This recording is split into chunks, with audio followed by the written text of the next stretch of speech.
Buenos días, esto es Poder Ciudadano, yo soy Boris Mantilla.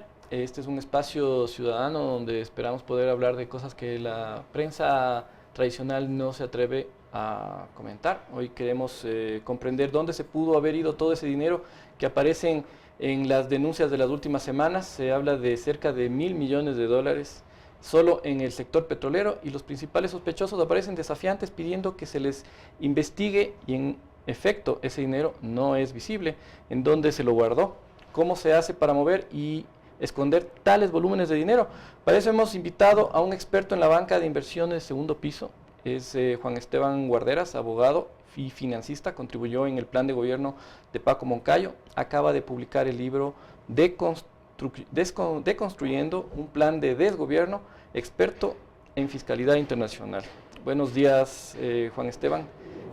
¿Cómo nos puedes guiar para poder conocer un poco sobre cómo se esconde, cómo se blanquea este dinero de la corrupción? Buenos días, Boris, es un placer estar aquí. Mira, la primera idea que yo quiero que la gente entienda: en el mundo internacional hay una competencia encarnizada por recibir el dinero internacional.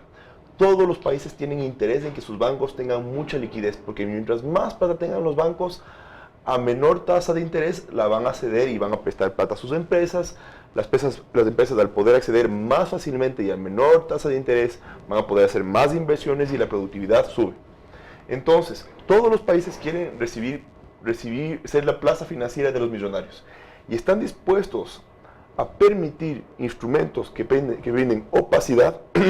Es decir, que alguien le pregunte al banco, ¿de dónde viene tu plata? Y el banco diga, no, es que yo no tengo por qué saber. Yo sé solo un número que es la identificación de una empresa, y pregúntele a otra persona porque yo no sé. Opacidad es que no muestran quiénes están dentro de sus cuentas. Sí, eso se llama el secreto bancario. Es decir, el secreto bancario, pero secreto bancario quiere decir la obligación que tienen los bancos de responder diciendo sí, esta plata es de tal persona que se dedica a tal cosa. Lo que los mafiosos o los corruptos no quieren es que cuando se le pregunten al banco de quién es esta plata, ellos digan sí, es que es de tal señor. El banco normalmente tiene que decir dos cosas: uno, yo no sé; o dos, no estoy obligado por mi ley a desvelar esa decir información. cuáles son esos nombres.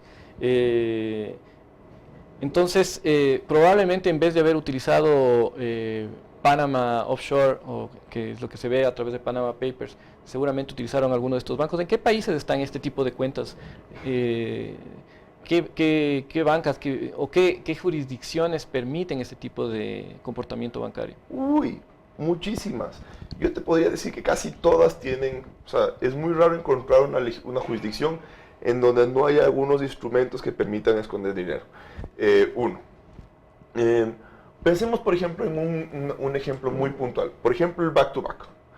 El back-to-back, tú puedes hacer un back-to-back con bancos americanos, con bancos de cualquier parte, con bancos europeos, no importa. Y es para esconder dinero y utilizarlo. Porque acordémonos una cosa: no importa que yo tenga dinero escondido porque me lo robé. Lo que yo quiero hacer es utilizar ese dinero. Entonces hay estos instrumentos que permiten que yo utilice ese dinero sin que se pueda rastrear. ¿Cómo funciona esto? Entonces, digamos que yo soy un panameño y me robé dinero de contratos petroleros. Le pido a la empresa que me deposite ese dinero en una cuenta con un número en un banco americano o en cualquier parte, ¿vale? Y luego aquí en Ecuador, la verdad yo digo, esto es un préstamo internacional. Entonces voy a ese banco donde está depositado mi dinero y le digo, présteme plata. Y el banco internacional me presta plata aquí en el Ecuador. Me llega la plata acá del Ecuador a mi cuenta en el banco X. Y yo pues estoy utilizando no la plata del banco, la plata propia del banco, sino mi plata que está depositada en el banco internacional. Y no acaba ahí la diversión. Esto también es una forma de evadir impuestos en el Ecuador. ¿Por qué? Porque ese préstamo internacional que yo recibo me viene con intereses. Como cualquier préstamo tiene que venir con intereses. Y esos intereses, o sea, lo que yo recibo es menos de lo que yo tengo que devolver. Y esa plata de aquí es deducible de impuestos. Es una carga financiera que se puede deducir de los beneficios. Es decir, yo tengo una panadería, entonces yo tengo que pagar cargas de arriendo de local, de salarios, etcétera, etcétera, etcétera. Dentro de esas cargas financieras están los intereses a los préstamos. Los intereses reducen los beneficios sobre los que yo pago impuestos antes de recibir mis dividendos. Esos intereses es plata que yo no estoy pagando y estoy recibiéndola afuera en mi cuenta de banco afuera. Claro. Ahora, eso también se puede hacer a través de terceros. Me imagino que en vez de decir, deposítenme a mí mismo, deposítenle a fulano de tal o deposítenle a la empresa tal. Claro. Y también podríamos hablar de que la misma administradora de fondos podría estar haciendo las inversiones. Claro, súper interesante eso, porque no son solo bancos. Hay empresas que pueden operar y hay la famosa figura del testaferrato, el testaferro. ¿Qué es un testaferro? Es una persona que posee algo que pertenece a otra persona. Entonces usted robó plata. Entonces, tú robaste mucha plata y claro, no quieres que la gente no quieres que las cosas estén a tu nombre, porque ahí la gente te investiga y dice, pero ¿por qué el Boris tiene una mansión? Entonces me pones a nombre de mí. Y yo soy tu pariente, soy tu sobrino, soy tu amigo. Y no es mi casa. Pero, es mi casa en papeles, pero tú vives en ella. Yo tengo carros a nombre mío, pero tú los conduces. Yo tengo cuentas de banco con mis platas, pero tú las usas. Entonces, y eso pueden ser empresas y personas. Pero claro, ¿cómo detectar? Utilizando un sistema integrado de información fiscal. Es decir, y eso no estamos hablando de cosas imposibles. Todos los países, ahorita con la tecnología, tenemos las herramientas a nuestro alcance para tener un sistema integrado de información. ¿Y cuáles son las inversiones preferidas del blanqueo de dinero? ¿En qué les gusta invertir? Porque también son grandes sumas, ¿no? Ahora vemos 700 y pico de miles de millones de dólares en coimas. No conozco mucho en qué les gusta, cuál sea su apetito de inversión, en qué quiera. Ahora, por ejemplo, normalmente lo que ocurre es que las personas les gusta invertir en las personas que no son financistas y que han robado plata, muchas veces intentan invertir cerca de ellos. No te podría decir qué industria, pero sí te puedo decir que les gusta estar cerca de ellos. ¿Qué es lo que puede pasar? Por ejemplo, digamos que hay un hotel aquí en Quito medio famoso, ¿vale? Y ellos quieren comprarse ese hotel. Entonces buscan una empresa extranjera. Ellos les dan la plata que tienen afuera en el mundo internacional, le dan la plata a esa compañía y esa compañía compra ese hotel a nombre de ellos. Pero realmente quien es dueño de la empresa, porque quien puso la plata soy yo, y esa empresa me va a dar a mí la plata en el mundo internacional, ¿cierto? En el extranjero. Pero claro, uno ve aquí en Quito y de repente ocurre que un hotel es comprado por una empresa extranjera que no se dedica a la hotelería, que no tiene experiencia en hotelería y que no tiene hoteles en otras partes del mundo. ¡Qué extraño! Y esto normalmente ocurre con empresas chinas, entonces podríamos estar hablando de que muchas de las inversiones que hace China son inversiones que podrían estar manejadas de forma sospechosa a través de tercerización de lavado de dineros. Inclusive se pretendía vender las hidroeléctricas. Podríamos decir que esos administradores de fondos de esos bancos podrían estar manejando dinero de un origen que provenga del mismo Estado. Claro, claro. En otras palabras, el Estado les dio comprando una hidroeléctrica. O sea, porque tomen en consideración una cosa. Esa plata que ellos se robaron, que supuestamente se robaron, era del Estado. Y utilizan esa misma plata para comprarse bienes del Estado, para que ellos sean famosos, felices y ricos todo el resto de sus días. Básicamente eso equivale a que el Estado les dio comprando, les dio arreglando la vida. Ahora, no es solo China. Como te digo, esas empresas pueden ser de cualquier parte del mundo. Ahora, ¿cómo podríamos nosotros descubrir, de qué manera podríamos leer, porque son grandes sumas de dinero, y cómo descubrir? Porque salen por todos los medios en entrevistas diciendo, a mí que me investiguen todo, yo tengo todo limpio, aquí están mis cuentas de banco, esta es mi casa, vengan, visítenme, y no se encuentra nada anormal. ¿Cómo podríamos saber entonces, o quién nos puede ayudar a saber qué es lo que está pasando? Sí es posible, es muy difícil, hay algunas figuras, mientras más sofisticadas, hay unas muy sofisticadas reservadas para personas muy, muy ricas, que son muy difíciles de detectar. Esto ocurre como ocurre con cualquier tipo de bienes, es decir, mientras más plata yo tengo, puedo acceder a mejores productos. Y estos son productos. Mientras mejor el producto, más opaco, más difícil de detectar, ¿vale? Entonces, pensemos en un back-to-back, súper fácil. Si hay un préstamo internacional, si un ecuatoriano tiene un préstamo internacional, la primera cosa que el Estado podría hacer es venir y decirle, a ver, déjeme ver las garantías. ¿Qué garantías puso usted a favor del Banco Internacional para que le preste plata? Porque nosotros estamos de acuerdo que no hay banco en el mundo que preste sin que tú des una garantía, mucho peor al Ecuador. ¿No es cierto? Uno. La segunda cosa que también pueden preguntar es, el Estado puede decir, a ver, présteme la información de su préstamo. Gracias. Y luego elevar una solicitud de préstamo similar a la misma plaza financiera y ver las condiciones. Hablo en español. Antes hablé en chino, ahora en español.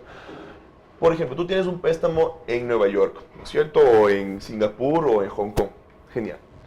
Entonces tú tienes el préstamo. Yo te digo, préstame la información de este préstamo que tú tienes. Gracias.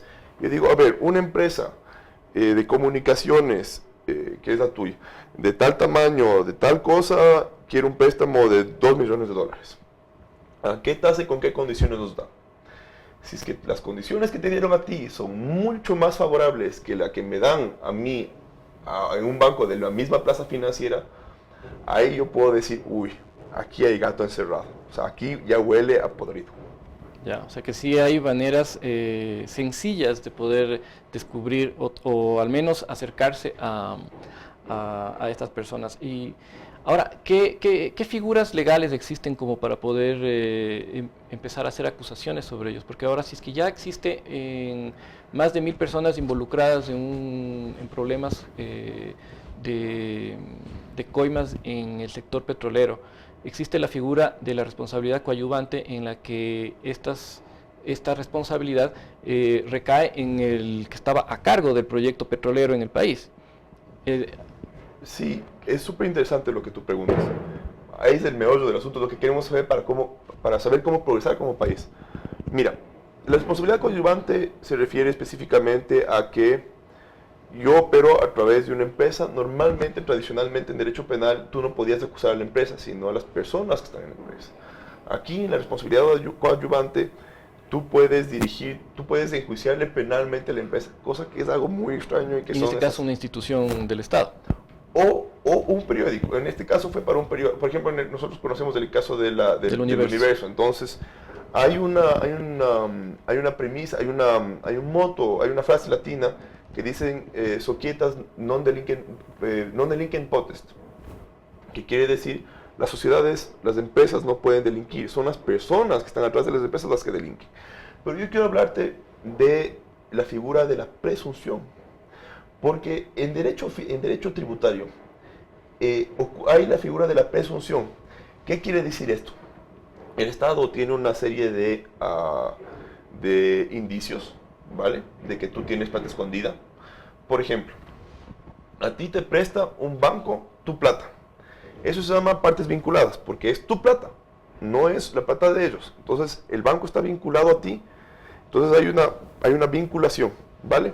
Si el Estado tiene un par de indicios, el Estado puede decir, y eso le permite la legislación ecuatoriana, decir, yo presumo que son partes relacionadas, entonces demuestro, o sea, ¿por qué no has declarado esa plata?